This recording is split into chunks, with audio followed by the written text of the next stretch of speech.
All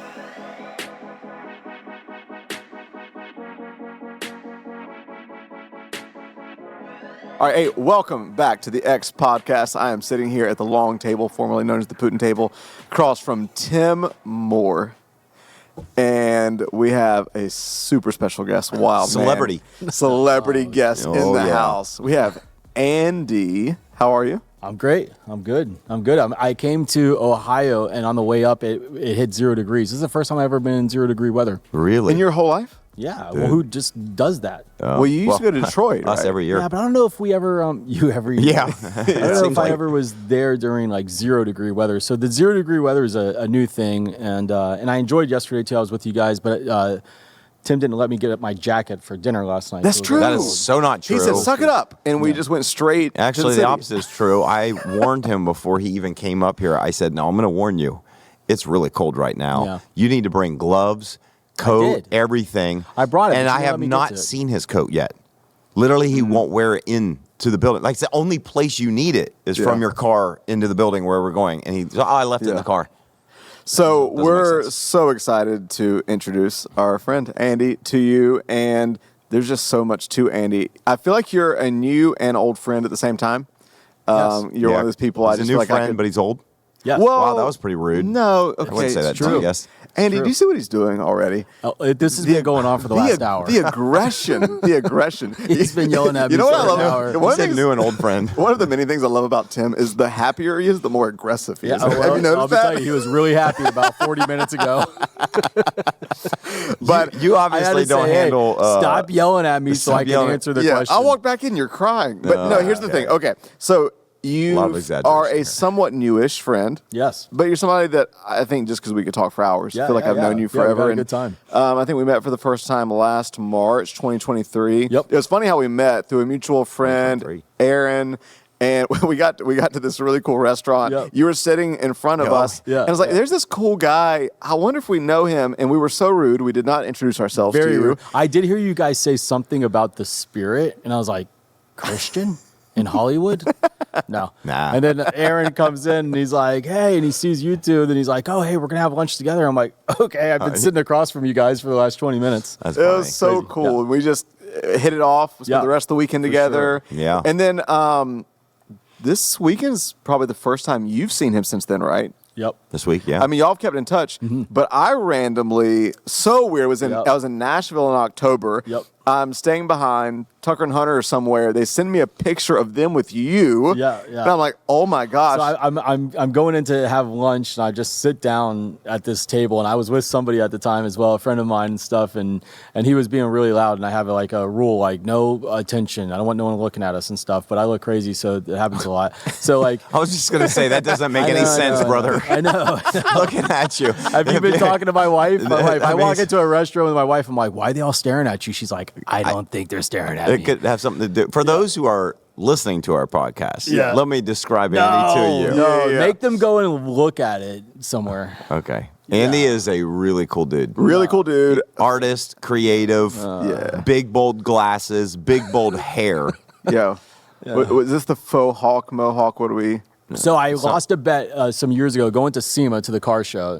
There's a big car show in November. I was heading there and I lost a bet. And one of my friends was like, you won't. And I had like longer hair, just so it was like, like longer hair or something, And he's like, you won't shave. Like I lost a bet and it was just shave one side of your head. And I was going into one of the most important, events of my year. And so I lost this bet and I just like shaved this side of my head. And I was living in South Florida at the time. I was going to see my wife to have dinner before I'm flying out like the next day. Oh. And this shows you how wild my life is. She doesn't even acknowledge my ridiculous haircut. Like, hey, so only half your head is shaved on the side and you still have like the rest of your hair. She won't even acknowledge it because I think she feels that if I acknowledge the ridiculousness, it goes further. It encourages it. Yes. Yeah. So she doesn't acknowledge certain things like, why is your hair getting longer in the back? My barber won't cut this thing because he makes fun of it and stuff. Anyways, I don't know where we're going right now, but... Well, let me finish by... describing him. Yeah, let me finish the story where you're the hero. So let's go back to this. We're in Nashville... And I get lunch. this picture. I'm like, oh my gosh. And so, we all got to dinner that night. And one of the many things about Andy, he is just ridiculously generous. I mean, yesterday he's like doing a Starbucks order for a whole staff. I'm like, you are the guest, and he is like picking up Starbucks for everybody. Yeah. But we're in Nashville. Tucker and Hunter had found an Airbnb. When we got there, was not quite what we thought it was. Why are you leaving it up to these two to get the bedding had accommodations? nothing to do with it. Well, I jumped in last minute, and I think I'm just gonna say I think they were bamboozled. I get there, I'm sleeping on a couch, and what we find out is the common area.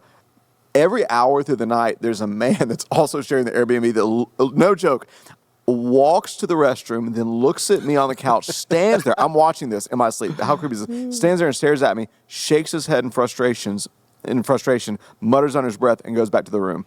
We leave there that next morning. We're like, we cannot stay here another night. We don't know what we're going to do. Can I jump in for a second Yeah. before we get to that part? When I was sitting down for lunch, I was with my friend Marty. Shout out to Marty. You watching this? He pastors a church in Wakanda. Crazy. Wow. It's a secret spot. Wait, is that a real place? Yes, it's Okay. it's in Iowa. That's why it's Wakanda. Yes. It's hard to find. And it's like That's really impossible. cold there right now. I think that's only in the imagination of James No, Cameron. no. I don't know. But anyways, he's Marvel. with me, and I'm like, he's yelling and making attention. I'm like, just shut up. Come on, we're going to sit down. I wanted to sit down at this table. No one knows this. I sit down. I'm like, I just want no one to talk to me. I sit down at this table, and there's these two young men right here. I'm like, oh, a couple young guys, whatever. And I just start eating, and Hunter looks over at me. I didn't know him at the time, but he looks over and he's like, I know you. And I'm like, oh God. I look over, I'm like, no, what have I done to this one? He's like, I've seen your video at was a church. video. Yeah. There's a you video that I recorded. created for you guys at church and saying thank you and stuff. And I was like, where are you from? He's like, oh, we're from Ohio. And I said, where? What church? So he tells me, and then I'm like, who are you guys here with? And he says, you know, and I said, well, where is he? And he goes, well, he didn't have a ticket to come here. I said, tell him to get here. I'll throw my pass out the back window. We'll get him in. Like, who cares, right? Yeah. So anyways, we break, and then we go to dinner. And that's when I find out about, I tell these boys, I'm like, hey, I'll take you to dinner tonight. Go find Russ. He's like, oh, Russ is at a coffee shop or something. I'm like, awesome. We have dinner that night, and that's when they tell me about their accommodations where they're sleeping and some dude's in the house who lives like that. So anyways, yeah. And you, can I just put on blast, had the coolest place in all of Nashville. I mean, this spot was amazing. And I'm like, God, these moments are not fair. Yeah. So I But- just said, well, hey, I've got extra rooms. Like, no, I think one of them was like, do you know of anywhere we could stay? I'm Yeah. like, wait, you don't have a place? I'm like, stay with me. I got this house. And you weren't even there that night. No. You were just out. I was out with somebody else that night. In a crazy dinner with somebody else. that night, and I Whoa, didn't it get. sounds like you want to tell us who it is. I was out with a friend that is Jabin. His name is Jabin, and he pastors a church in Las Vegas, and he's great. He's Wait, so wild. why were you out all night? Because we were at a conference and that got over, and I gave these guys the code. I'm like, hey, just go. These guys went to a honky tonk bar. we went. Wow. Now They the were truth out. comes out. Yeah, you yeah, guys yeah. were all How out about partying. this? I go back and it's late. I'm like, all right, let's be quiet for the boys. They've been there. Their stuff is all over in their rooms. They're gone. I don't even see them after. They're gone. So they've been at the honky tonk bar. I get back at like midnight. We got to leave at like 4 to go to the airport because I had to fly back home. Yeah. But they stayed there. Yeah, let's be really clear. We were not at a honky tonk bar. They were. We were at 7 different honky tonk bars. One of them had never been to like downtown Row or Nashville, whatever it's so called. we just. Nashville is such a fun, It's interesting. place to just walk. Yeah. and Well, just especially when they have people live watching. music. Yeah. It I was just great. like to go into those. It was a really beautiful night that night and stuff. So I had a dinner. I went out and I met my friend Jabin for dinner. Me and Marty did, and it was one of the most fascinating conversations. And we just were out pretty That's cool. late. Yeah, and then when I got back, I didn't get to see them before I flew out. But yeah, it was great. I wanted them to stay at a normal place where they wouldn't get spied on. Well, I hate to say this, but it was not normal. It was. it was nice. It was Yeah, it was cool. awesome. Yeah. It was so that's cool. cool. It was good. Well, It was one of the reasons why you're here is because Yes. you came up and we're recording this. You joined us for some of our Awaken nights. Yep. Which has just been awesome to have you up here. So Good fun. reason to get you to come up and visit and hang sure. out. Yeah, you told me about him about a month ago. Yeah. You were telling me that you guys are going through 21 days of prayer and fasting, and at the end of the 21 days of prayer and fasting, you were going to have Awaken these nights. 3 Awaken nights. And I was like, man, it just worked out on my schedule because I work full time as well, so it just kind of worked out on my schedule where I was going to be able to. I made this a priority. And I think you got to do that, right? Yeah. Like if something's important, Yeah. you just got to say it's a priority. And my schedule is crazy because you would text me each week, All be the like time. checking in, like, Yeah. are you still thinking? And I said, I'm no longer thinking. I'm coming. Just never can tell with I'm you. coming, Okay, I'm be honest coming. with you. coming. You know those creative types. You know, it's like I'm coming. Those creative. You don't hear from floozies. them again. Yeah, they're never showing But up. one of the things that there's so many reasons why I love you. You're an awesome friend. We text weekly, Yep. At least, and have for the last year or so. So I feel like I've gotten to know you fairly well. At least am getting to know you fairly Yes. well. And so I appreciate you coming up, hanging out with us. We thought, let's have him on the podcast because secretly I am jealous of what you do for a living. I just want you to do it. You can have it. Well, okay, I probably don't want to do the work. I just want to go and play Yeah, with sure. all of the fun stuff. For sure. Like I keep asking you to take me to SEMA. I know that's Let's go. really Let's go this hard. year. Yeah, okay. You say that. For the people that listen, I'm going to put you on record. Isn't it impossible though? I mean, you have to be hard, in the yeah. industry to Yes. get in, Yes. and I can't imagine you can take as many people as you want.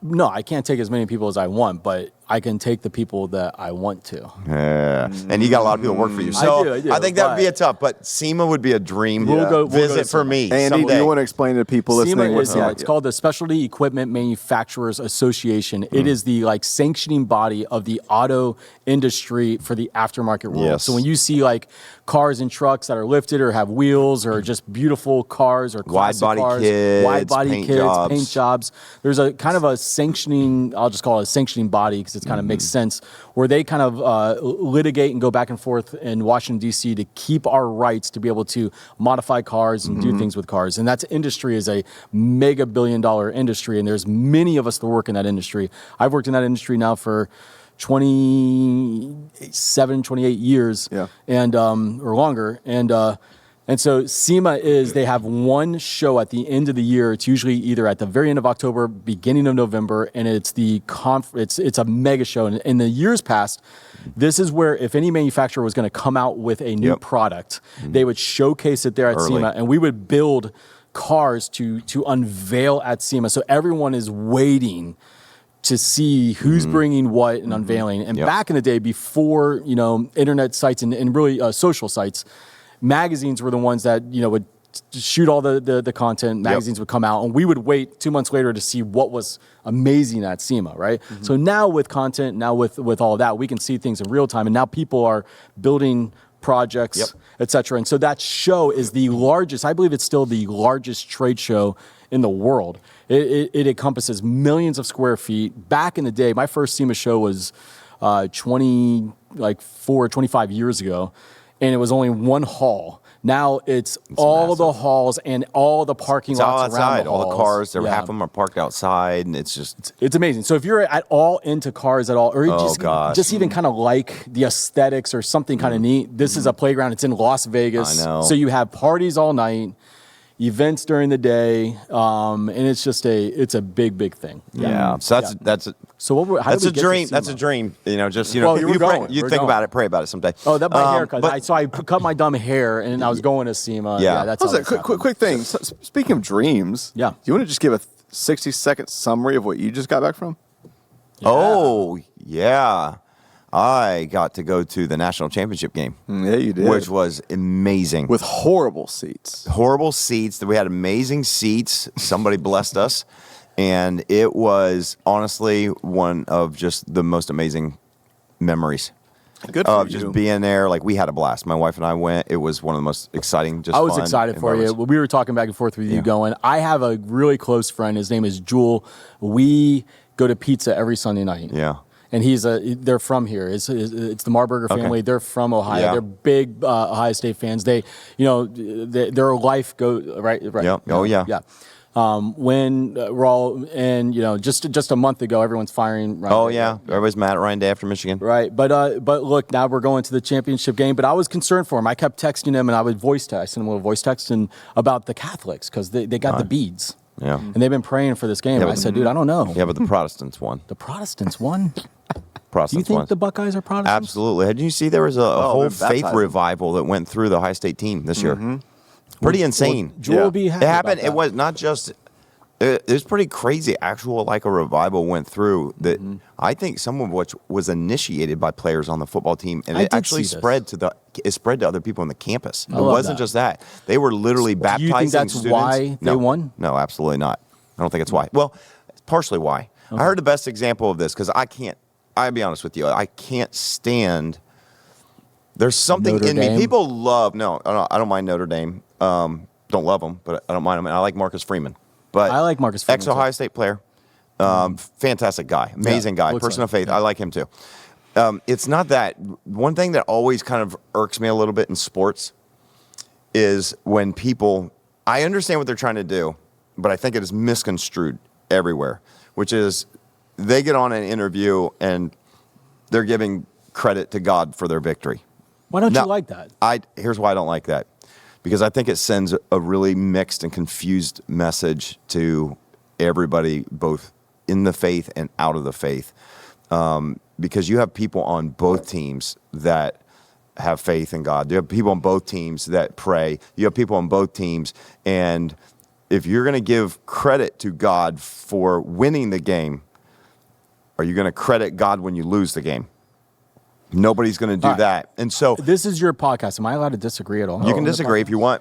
I don't know if I'm ready to disagree. But I don't. No, you can absolutely. The idea, though, is like I do appreciate watching young people, or like come off and say like, man, I thank the Lord for this. Like, I thank God for this. Thanking God for the opportunity, thanking God and saying how impactful is. I am all for. But I'm talking about God when you thank God for the victory. Is but I where, thank God for victories all the time. Well, that's great. By the way, hopefully there are victories. I just don't know that they're Andy, by the way, related. They are. We usually only think these podcasts are the most interesting when we disagree. Yeah. So please disagree. No, so here's what. But how many times have you thanked God for a victory that meant somebody else maybe didn't get the parking spot that you got? I don't thank God for getting parking spots. Yeah, you do. Really? I do. I did this morning. You shouldn't thank God in all things. I actually look for parking spots further away to walk. And did you thank God that day you found one? Well, they're usually always open in the back, so I don't. What my point is, and they actually had a great. So there was after the game because the Ohio State players are very vocal about their faith, and I do like that. I'm not saying I don't like them being vocal about their faith. Yeah. I think if you've been given a platform and you have influence to be able to show it, I think there's actually a narrative around their faith that is really powerful, and I'm very glad that it's public. That's not what I'm saying.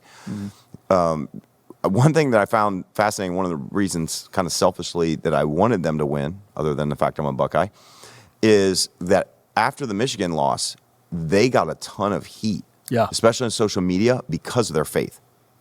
They're praying at every game and before every game and after, and everybody was saying, "Oh, this faith's up. They're so soft." Everybody wants them to be like angry, aggressive, mean. This faith is making them soft, right?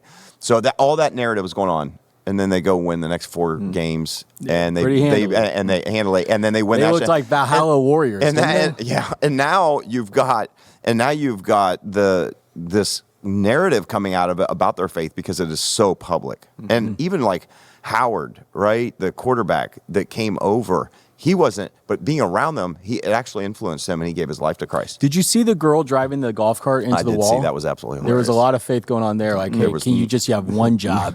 Turn the wheel left. You know what, Andy? Speaking of driving, thank God for that. Yeah. Speaking of driving, I want to dig into your story. Let's go to. We were catching. Did we figure out who's right and wrong? Wait. We're no, right. I'm hold right. on. Before you, I just finished with this. They gave the best explanation of why faith and how it impacted the Buckeyes and may have helped them win. It did help them. They did. They talked about it on Scott Van Pelt afterwards with Reese Davis, and he asked him. He said, and Scott said this. He said, I had a coach once that said, hey, that's great. You're praying. They're praying too. Right? So who's God going to answer? The one who prays the most? No, I don't think that's the way it goes. I don't think God's interested necessarily or cares. Well, the Buckeyes win over this, although I do think God's probably a Buckeye. But the one thing Reese Davis said, he's not a Tar Heel. One thing I'm not a Tar Heel. I'm born in Miami. We don't want to get into that. Oh, okay.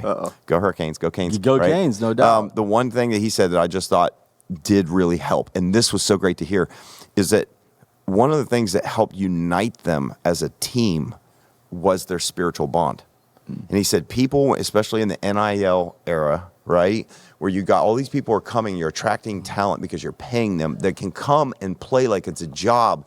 But when you see teams like Ohio State that got to the very end and beat all of them and won, there is something to the bond, the family, the camaraderie. And I thought Reese Davis he said such a great job of explaining that it was their spiritual connection that honestly kind of brought them together to where it was like this bond and family, and it made them potentially like play more like a team and play for each other. So it was like an added fuel. And it's something that Dabo Sweeney would talk about, right? There's an element where I do think that it really did come into You're saying it was tasteful, that they weren't saying they love Jesus, so God favored them with the win. Correct. But their faith created an advantage that was even practical. And I will say, it is something to be said because I do think there is a powerful witness when people can love Jesus, be normal but not corny. Yes. And not act like they're on a weird, self-righteous plane. And when my dad, who is a forever Clemson Tiger fan, who cannot stand Ryan Day, even tells me over the phone, hey, I really like these Buckeye players. Yeah. My dad. That's because of the faith element. My question is, do we not thank God for victories in our life? I didn't say thank God. I said give him credit.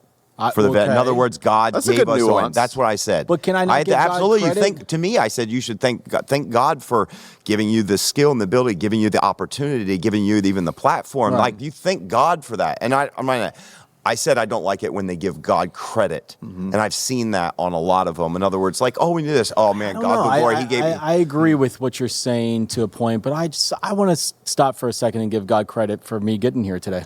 But nobody does that. But that's what I'm saying. I think that's. I just gave him credit. So you're saying if they thank God for the wins and losses, it would be different. Yeah, but what I'm saying is most of the time it comes across is like, how did you guys do? Oh, just all glory to God. God, I just knew it. I was praying before, and God just gave us the victory. I've literally heard some athletes say God gave us the victory. And I'm like, what about all the people on the other team that were praying for it? But God what just about didn't when give them God the gave victory. the victory to the Israelites? Yeah. And like the other ones didn't get the victory. Yeah, this wasn't a football game. I know. The story of the Israelites wasn't the football game. Move on There's to another topic. It's a great conversation. I think that Can we put in the post? Can we put like a poll? Yeah. Let's ask the question right now. Do you believe that we should give God credit for victories in our life? Well, victories in football games. Well, more to your point, more importantly, you can just put, is Andy right or is Tim right? Yeah. Right, That's what you're really wanting to know. And I will, as long as I win, I will randomly pick a person that votes and send them something nice. You have the prototypical Christian response favor on your side. I'm the one who's probably on the side of a little bit more. Devil. It's a little cringy to me sometimes how it comes across. All right. That's all. I want to thank God for being here. So, okay, here's the thing. Long Andy, story you have short. just a fascinating story. How about this? Cars or marketing? Let's pick one of those as a starting place. Their entry into your life.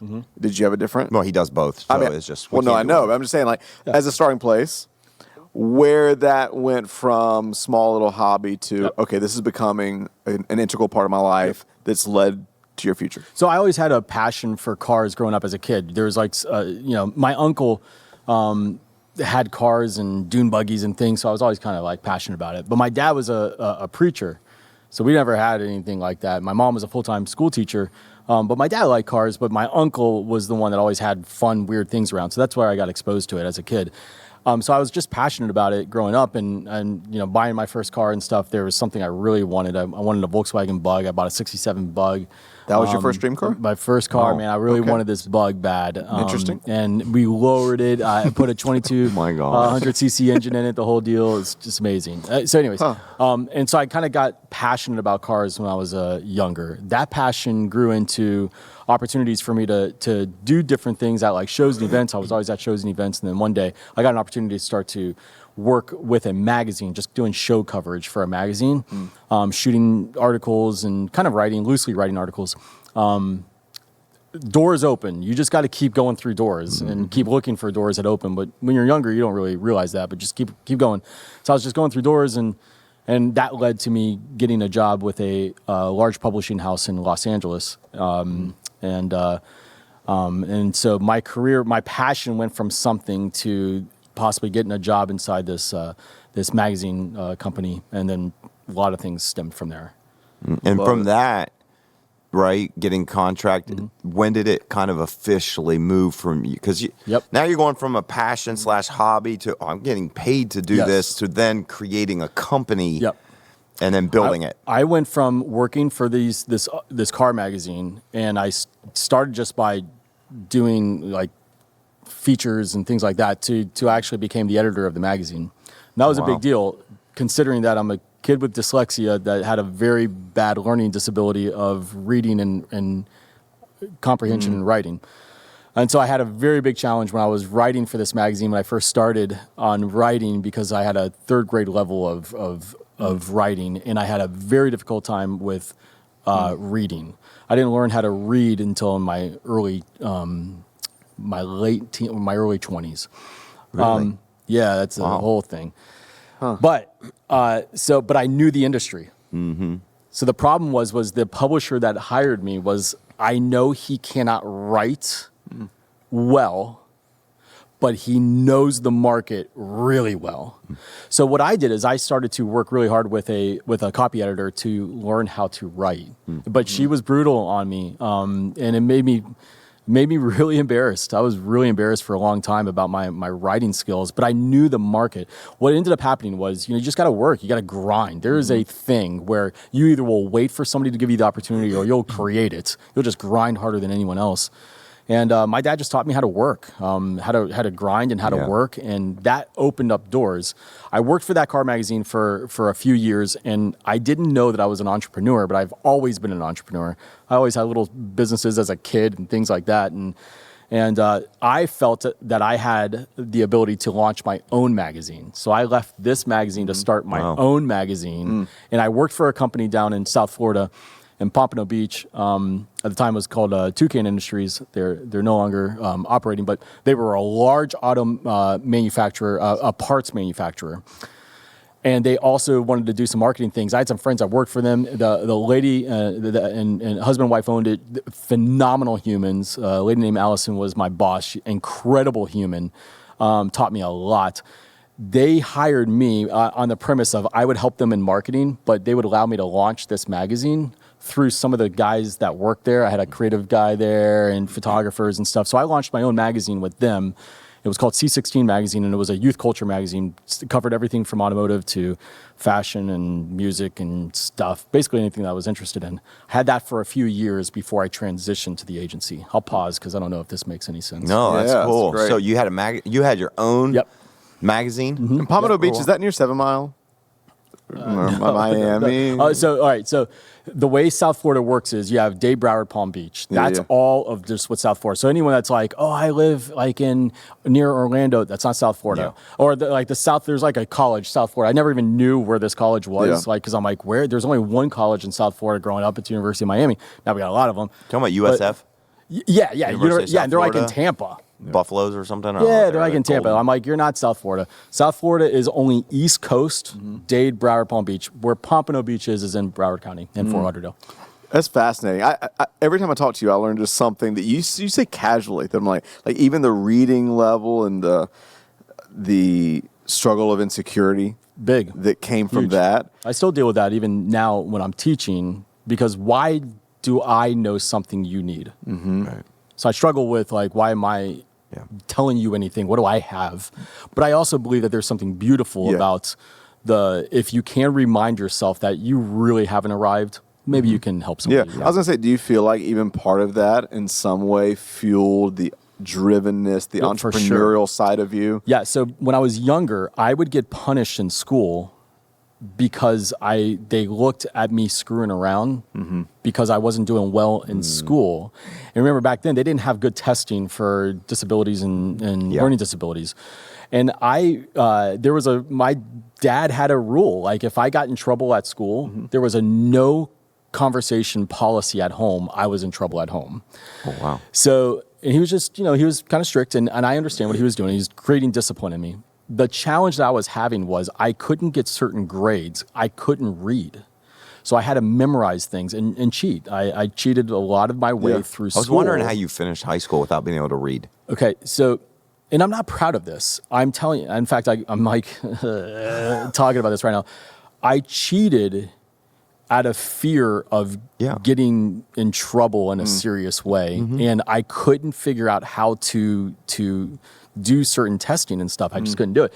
So I cheated and I would memorize just to get me through school, which didn't help me much when I got to college because I got exposed heavily when I went to college. Yeah.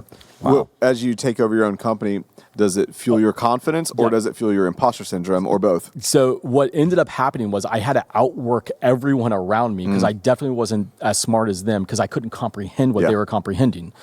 So now any job that I got, the answer was always yes. Will you? Yes. Well, you didn't know what I asked you yet. Sure. What is it? Clean the restrooms, bus tables? The answer is yes. I was so thankful to be in the room with somebody or have a job. I never saw myself with value. I knew that I had to grind to be able to just be in the room. So if I got a job, I grinded hard. So when I had to start the company I have now called Theory, Communication, and Design, I did that out of, we sold the magazine that I had. We sold the magazine to a production house music company in LA, in Hollywood. And it sounds glorious. Like, oh, you sold this company. We had so much debt on us for print magazines, which the whole magazine thing was a beautiful area of my life of publishing. But we had so much debt on us that the money we made was basically just to pay the print debt off. So I had no money transitioning. I started the business because I was doing work for a guy in General Motors. And he was wanting me to still do work for him. And he's like, hey, just start a PR company, a marketing company. I'm like, I've never even been in a PR agency. I've never even been in an agency in my entire life. And he's like, just start. You need to have an LLC so I can pay you. That's how I started the company I have now. But when I got a client, I was so grateful and still am today. I find it an honor to serve them. Yeah. And so the answer is never no, we can't. The answer is yes, give us a shot to figure out how to do it and how to serve you. That comes out of the intensity of I have to outwork everyone in the room and because I have some kind of deficiency. Yeah, it's so interesting how often you hear that story of whether it's pain in the background or it's a feeling of inadequacy, it fuels the scrappiness that other people don't have. For sure. And a drivenness. And I see that in you, and I also see, even just hearing you talk about your employees, you have just an unusual compassion, even I think for just bosses in general, the way you talk about your employees. Is that always kind of been along that same track? So I call them team members, like I was saying yesterday, but I think we were having the conversation at lunch yesterday about I pay them, well, I have two areas. I have two corporations I'm running, but the agency, we pay them every week. Yeah. And you're like, why do that? Why don't you pay them every other week? Yeah. And I said, because when I was younger, I was so poor, I needed the money every week. And I just was like, I'm sure everyone else needs the money every week too. And I just felt bad when somebody started to work for me. I wanted them to not feel the pressures that I did as a young person trying to get married or things like that. So I make sure they all have credit cards, which is a whole thing.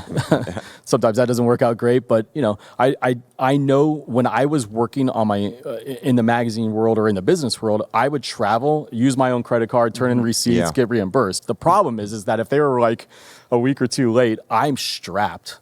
So I try to serve my people with the mindset of I knew how hard it was for me. Yeah. And that doesn't mean that's their story too. I just want to overly take care of them. I love it. You err on the side of grace. Yeah. All right. Take us to what I'm going to make an assumption here. Cool. What I would assume is your first big break, AKA has to do with a movie.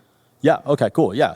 So, all right, I'm working in, all right, so, just even for the guy that he has passed away now, his name was John Diana. He was one of the founders of Hot Rod Magazine. Oh, I remember Hot Rod Magazine. So this man is a publishing mogul, but he was rough. He started a company called Buckaroo Communications and launched all kind of magazines to combat his old company because they sold it. And so he's combating his old company called Prime Media. We used to call him Primeval. And they're a conglomerate publishing company. He's the guy that finds me in South Florida and starts to interview me about finding an editor for their youth magazine, their youth automotive magazine. I'm talking about this guy because he is having dinner with me, and I'm trying to tell him about a person over in California I think would be a great person for him. And all along that whole night, he's looking at me, and at the end of the night, he said, "Why not you?" And I was like, well, I was working for a construction company at the time, and I was like, I don't even know, I can't help you. I say that because he gave me a shot. Yeah. So he chose me. So my first big break is somebody saw something in me that I never saw in myself. Yeah. That's cool. And so he gave me a shot, but he was a mean old cuss. And he used to fly me out to LA. And I would one time, he's like, hey, every month I want you to come out and we would see the prints. And he's like, I just want you to work with the creatives and make sure the covers are right and all that stuff. And I was like, yes, I want to do all of that. But then, like, he's like, the first time he's like, I'll put you in a hotel, which was this dump, but it was whatever. And he's like a wealthy man, right? Yeah. And then after that, he's like, well, just come live in my house with me. So every month I would live with him for, 10 to 12 days out of the month. I was newly married, and he lived in Camarillo, California, in LA there. And he would drive me to work, but he would drive whatever car he had at the time, the Viper or whatever, like a Dodge Viper. But he would smoke cigars in the Viper, but never would roll the windows down. Oh, and so finally, ruin a Viper. So finally, he's like, he would roll a window down like this much, and I would put my little lips up to it, like that to suck air in, and he would just laugh, and he was a mean old sucker. He gave me my first break. While I was in that magazine world, I was the editor of a magazine called HCI Magazine. There was which stood for Hot Compacts and Imports magazine. There was a thing going on that there was a movie company starting to film movie footage around the car industry. And the car industry at that time, we're talking early 2000s, late 90s, was all about these 4-cylinder cars, import cars, if you will. Yeah. And so there is a group of us that were designing and kind of building these cars. And especially magazine editors had the pulse of the market. And me and a couple of my friends had a really big pulse in the market, they were designing these cars that later became that movie company got bought by Universal Studios, and it became the Fast and Furious movie genre Franchise, yeah. So the first cars like the green Eclipse, the orange Supra, the white Jetta, not Rudd. The R34. Paul Walker. What was the one he was driving in the first one? Do you remember? Well, I think he ended up getting in the R34 Silver Skyline, I'm sure. And he was probably, what did he put nitrous on? He put nitrous on something. I don't know. Maybe been the Eclipse or something like that, probably. But anyway, the parts companies I was working for at the time were the ones putting all the parts in the cars. We were kind of designing these cars. We never knew that would do. That movie, when it came out, blew up our scene, and the people that were involved in that movie, me and some close friends, there was a group of us in the industry that were involved with it. It blew up our career. Yeah. From there, we rode the wave for many, many years in the automotive world. But you got to make the best out of an opportunity, right? Yeah. So all of us got an opportunity, but how do you convey that opportunity to larger audiences and help people sell? Because now you have parts manufacturers. Okay, great. Those parts are on the cars, but how do they make money? So now we got to take imagery of the movies and put them in ads and do content and creative. And you got to think about, how do I engage and disrupt? And the disruption part of it's very, very important to stop somebody in their tracks to sell. So I think one of my biggest breaks, besides John Diana giving me a job in the magazine industry, was the Fast and Furious movie franchise, just being a part of that for many years. In fact, if you remember, I think the second movie was in Miami. Yeah. Because most of those cars were all down there. It was one of my favorites. See, because I have a friend named Neil Chen and Gene Chen. We were all from Miami, South Florida, building these cars, and they were down there. And so the reason why the movie was moved to Miami was not a storyline per se, but the cars were there. Yeah. You guys were doing the cars. In South Florida. How involved did you get to the actual movies, like meeting the crew, the cast? So you had one of the cars for a while. Yeah. So those guys were around, and those cars, it was so funny because they would design. I mean, the Orange Supra was designed in L.A. A guy named Craig Lieberman owned that car just out of a car club by a car club called Art in Motion back in the day, which was the premier club in Southern California. But then they had to build multiple variations of these cars because we didn't realize they were going to crash them and do all these things. Yeah. So the cars were always around with us in our shops or at shows. And the cast, I don't think knew, the Vin Diesels and all them, I don't think they knew, especially Paul Walker. Yeah. I don't believe they knew what that movie was going to do. No. And that movie blew them up, and they were very kind back to the automotive world. So Paul Walker was at Cars and Coffees and just different things. He was always around. Those guys were around. They are car enthusiasts. So we were able to integrate with them quite a bit. That whole era of your life, changed everything. Yes. Blew up. I always like to even get granular and imagine if there's a moment. Is there a specific moment you remember? Maybe it's like maybe the week after the movie came out when it blew up. Is there like, take me down to the granular. You're sitting at the kitchen table and you open the newspaper and you're like, oh my gosh, my life's changed. Or this is the moment the big check hit the bank. Oh man. So one thing's coming to my mind when the movie came out, everyone was starting to cover it, right? When news stations were covering it, it was like, wow, our cars that we are involved with are like, people know about these things. So it took something that was very underground. The import scene was very much street racing, etc. A lot of thievery back in the day. I hate to expose this part of it, but a lot of people were building EG Civics, they're 92, 95 Civics hatchbacks, but they were putting Acura Integra engines in these cars. So you have to steal an Integra engine out of an Acura to put it in the car. You can't go buy this. So our whole market was built on auto theft, if you will, in a way. You're the vehicular mafia. Grand Theft Auto. Yeah, it's the the original. thing. So the funny thing is I remember when the movie came out, when we started to see our cars that were underground become mainstream. Yeah. Well, then we call auto manufacturers OE. OEs, an OE is a Ford, or an OE is a Porsche or Chevrolet, General Motors. And the OEs now are jumping on this whole Fast and Furious thing. So all the OEs are scrambling to make vehicles that fit that market, because that market was everything. So one of them at the time was Daimler Chrysler. Most people don't know that Mercedes owned Chrysler, and so Daimler Chrysler. I was working back and forth with a guy that was one of the heads of Mopar, and they're trying to break into the youth market. Somehow I got connected with him, and he started to bring me out to these master ceremonies for Dodge and Chrysler, where they have all these large the heads of auto manufacturer or the car dealers. They're the ones that have the money. The car dealers are in the room, and they're trying to learn what's coming out, what is going on.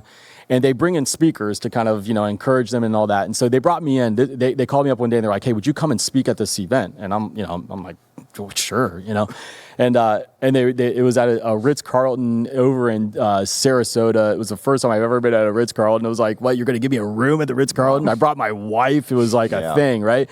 And the funny thing is I get there and I'm just trying to get Kevin Miller was his name, that was at Mopar. I'm just trying to get him to run an ad in my magazine that I have, that I had currently, which was named C16 magazine.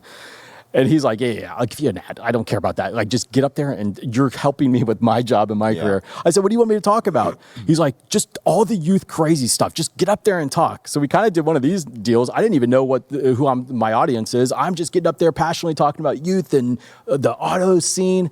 And we get the standing ovation. Wow. And it's like, and that's when I knew, wait, hold on. I think I know something that these are the people that have the money in the audience that actually will move the market forward. Wow. I'm a nobody, barely making any money. Do I have something that can serve them? And so I think that was a moment in my life that happened. And from that moment, one of the leaders of Daimler Chrysler ended up sending me a car as a thank you for that I was designing with them. That's and that kind of awesome. started me going in that direction. So you, after that, you have now have the marketing agency. So Yes. So you were in the car scene. Yep. Did you find yourself having to shift and go, wait, no, my career, my job is marketing?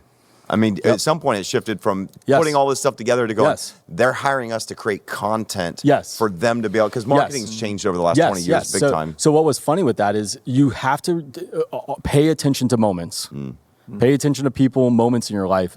I had a person, his name is Todd Christensen, worked for General Motors, still is working for General Motors. If you see anything for Team Chevy, Chevrolet Racing, Corvette Racing, all that, my man is in charge of that. He's ahead of that. Can I get his phone number? Yes, I'll send you his number. He was in charge of youth marketing at the time for Chevrolet, and I was writing bad stories about his programs in magazines. I called General Motors a bunch of buffoons. They roll up. I said, "Look at all the white dudes rolling up to Southern California. It's a predominant Asian event. We're doing a drift event, and these white dudes roll up with their big 18-wheelers and just show like, hey, show me you're rich without showing me you're rich, right?" Yeah. We all had these little tow behind trailers, and we're trying to do a drift event. And they show up and they have this Pontiac GTO, which we've never Pontiac, an 8-cylinder rear-wheel drive, thing, and I just made fun of them. And I wrote about like stay in your lane, like you're not welcome here, the whole 9 yards. And I remember him like meeting me, and he's like, "You're killing me. Like, don't write these bad things about us. Like, they're trying to get good press." And I created a relationship with them. I'm like, well, if you don't want me to write about you, stop bringing stupid cars to like our events. A drift event. That opened up the conversation when we were selling the magazine.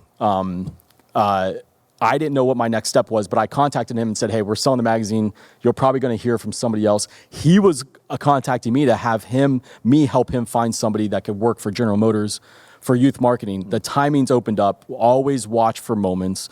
And he gave me a shot to, he wanted me to work for General Motors. And I said, work for General Motors? Like move to Detroit? Does anyone listen to this from Detroit? Probably not. No. So you're No, good. it's a ghost town, so the only ghosts. Yeah. Detroit's actually a beautiful city, but he's like, the waterfront's beautiful. He's like, you don't want to live in Detroit. Like, you live in South Florida. He's like, no, just go get a LLC. So when you're talking, how do I make that transition? What I didn't understand is he was telling me I'm already doing the work he needs, but I didn't know it.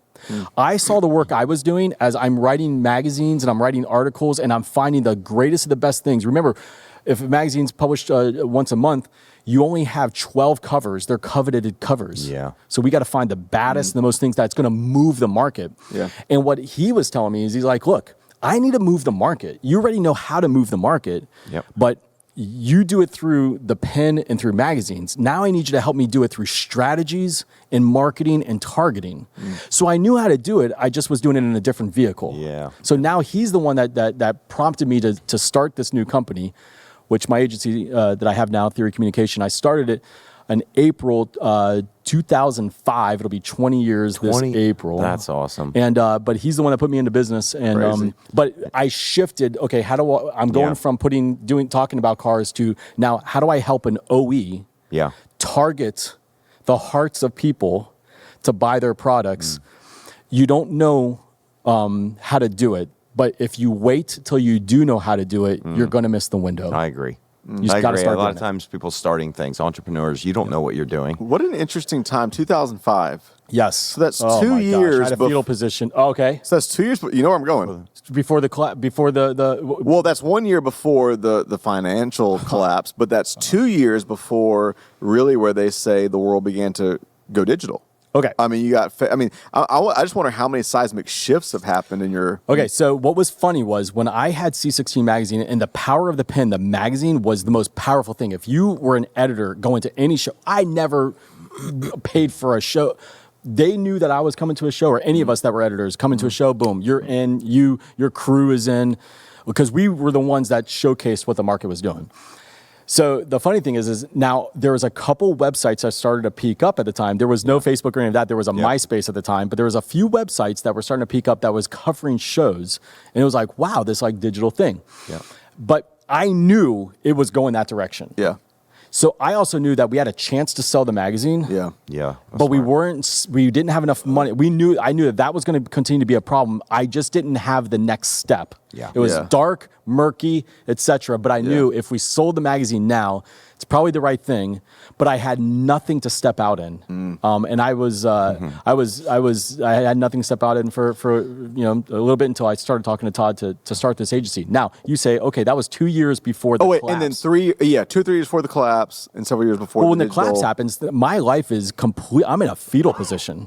So whenever that was, it was the collapse of the 2008. Okay, so now I've had a company for 3 or 4 years, and I'm now starting to do okay. I got a few employees that I call team members, and I get a call, I think it was in March, from Todd at General Motors, and he said, hey, I just want to give you a heads up that you're going to see tomorrow that General Motors is going bankrupt. Yeah. Your biggest client. Wow. And I said, what? Okay, so what does that even mean? And he said, hey, you're going, like, this is, and he was so kind. And he was just giving me a call to let me know, like, hey, I just want you to know. And finally he said, Andy, like, this is probably the last time we'll talk. I said, but you're my client. Like, what do you mean? And he says, I don't know who has a job after this afternoon. Tomorrow they're going to be at the stock exchange announcing this.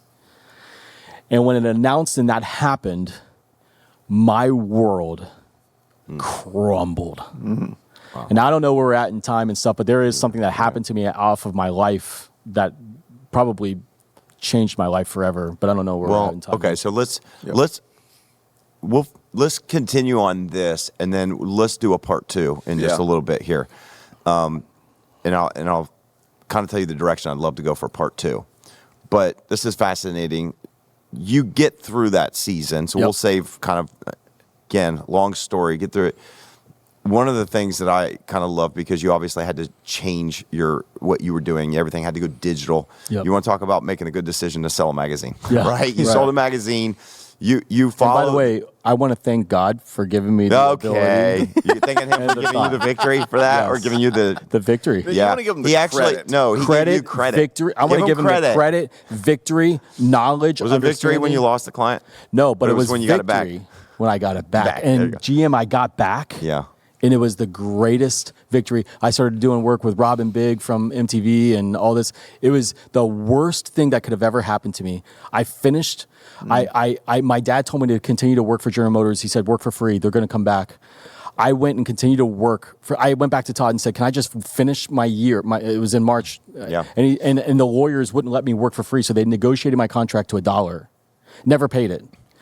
They never paid the $1? No, until later.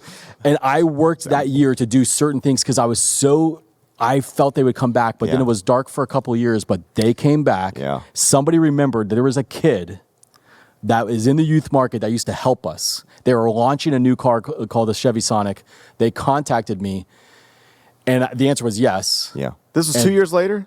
And it changed. 2 years later, and it changed my life forever. Why? Because I finished what I gave my word to, and God bless. Even me though for they it. didn't finish what their word was, they didn't even pay you. They didn't. The baker remembered Joseph. 2 years later. And I'll tell you what was funny is I'm sitting. I get a new contract with them. We're doing crazy work, and then I'm launching into other programs inside General Motors. And I'm sitting with one of the VPs of General Motors at a Capitol Grill in Orlando, and he hears the story. And he takes $1 out and signs it and says, paid in full. Here you go. I don't want you to tell this story ever again. I'm like, what about the back? Percentages. Well, they never went back and went, look, you were so good to us when we're going to be good to you. It's, no. Wow. And I face this now, even in recent, I've faced this again with them. But I believe that I have to continue to go back and say there's markers in life. Yeah. Yeah. And that was a marker in my life of extreme difficulty, but God stood with me the whole way through it. That's good. And then I was faithful to Him. I never stopped. I was faithful to Him. I was learning at that time how to give. That's a thing, right? Yeah. I'm not talking about tithing. Sure. I was learning how to give, be a giver. And the first thing that came over my heart and spirit was I got to stop all of that because now I'm out a client. Right. And I ended up actually with my wife making a decision. We're going to figure out how to give more. I went and started getting other clients to hit the number of giving that I felt God put on my heart. And I wanted to sow seeds in the ministry. I didn't know what I was doing, but what I was doing was I was creating a harvest that I would experience for many years down the road. That's so cool. Yeah. And one of the other things that I love that you did coming out of that, I just love to say this, was you got the opportunity to shoot a commercial for the Super Bowl. We did, yes. So we were involved with a group that was the lead agency at the time. I forget who they were for General Motors.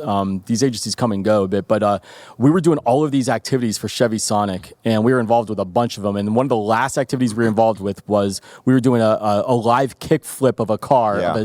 And Rob Deerdeck from MTV, DC Shoes, was doing this, and we were putting together the whole program, and it was crazy. It was in December, LA, and it was the kickflip made it. He was going to bail on doing he was thrown up in the trailer. Hold on. Let me describe this, because there are a lot of people who didn't skate, and they don't know what you're talking about, sure. a kickflip, but basically with the car. Yes. This was the trick was to ramp this car. Yeah. That's the way you would do a kickflip with the car. And it did a full barrel roll. Barrel roll, yeah. Barrel roll, 360. full barrel roll this way. Yes. And people watching this way. Yeah. And then land. Yes, and it was over a life-size. He built this life-size skateboard. It was like a giant skateboard. I mean, huge. You had to like get a ladder to get on top of it for MTV, and they would just drive it down. In Hollywood. He wanted to kickflip over this life-size skateboard. Yeah. And so you showed me the commercial. Yeah. Here's one day. I was like, oh, that's so cool. And it got aired. We'll B-roll it in this. It got aired in the Super Bowl. So when so he does it, it lands, Yeah. and I'm hugging the guy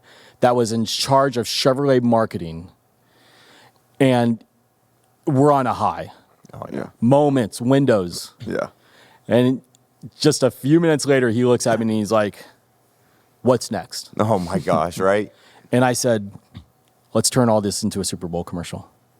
And he looked at me and he smiled and he said, That was late December, mid-December.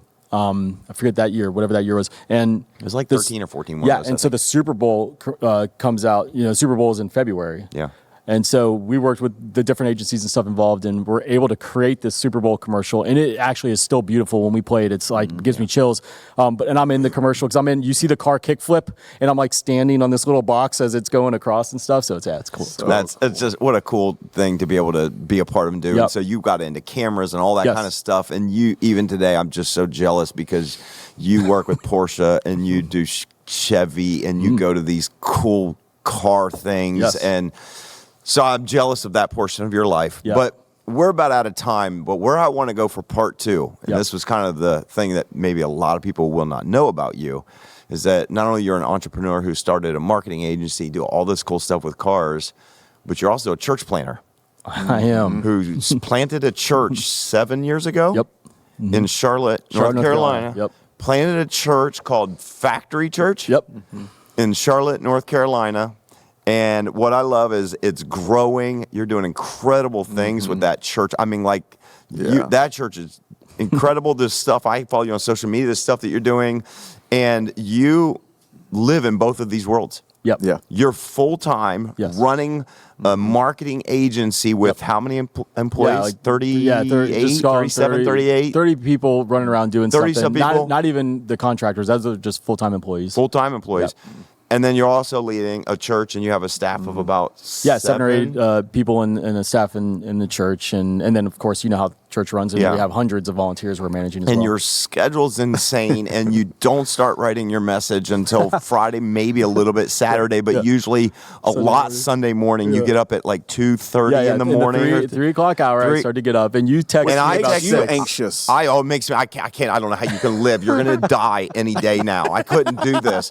So I'm texting him. Don't I? Almost Yeah, every Sunday, Sunday every morning. I Sunday. text him At between 6 5 and 6 o'clock. Yeah. It just depends on if I'm doing it before I get shower or not. And I'm like, "You got anything?" Yeah, I'm and literally I'm like, sweating "Do you have a bullets, man. message?" And he's like, "I'm working on it. Just been praying and in the presence of God. Yeah. And something's coming. I know it. I know it. And literally, you have like this crazy internal deadline that my Yes. staff would literally all quit and leave if I had this deadline. Yeah.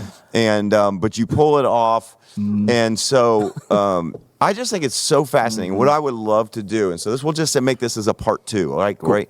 Is I'd love to talk a little bit about that, how you manage that. What does that look like for you living in both the marketplace and ministry? Sure. That you're a pastor.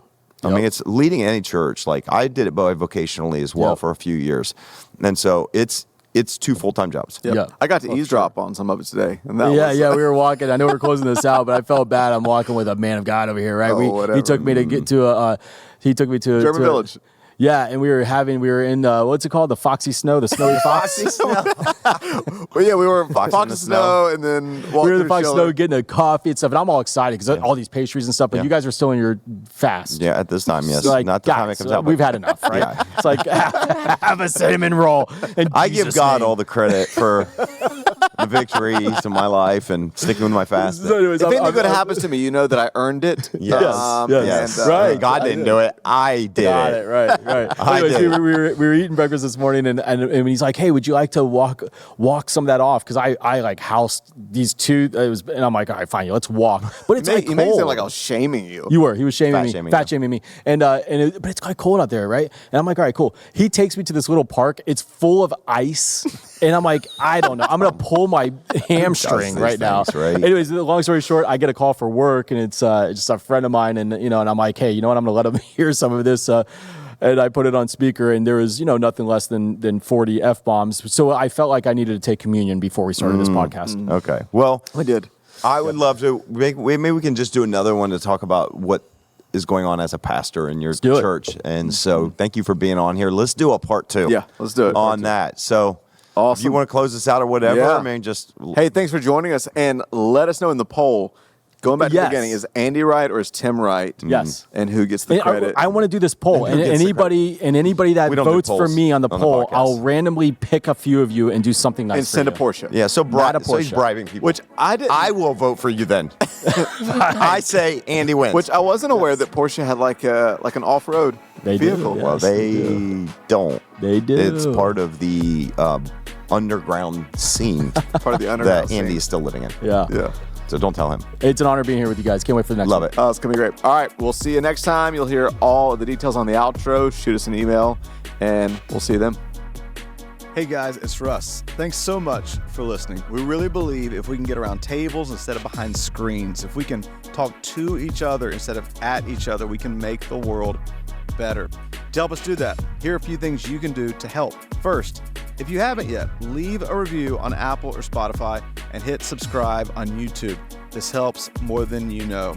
Also, if you have been impacted by the community out of which this podcast comes, that's X Church. Maybe you're local or you've been touched by the messages and impact across the country, even the world. I want to encourage you to support this work. A powerful life principle is to invest in the people and places that invest in you. And so I want to invite you to do that right now by going to thex.church/give. You can give a one-time small gift, a sacrificial gift, or even become a recurring partner. Together, let's keep elevating the conversation, thinking higher, loving deeper, and making the world better. Cheers.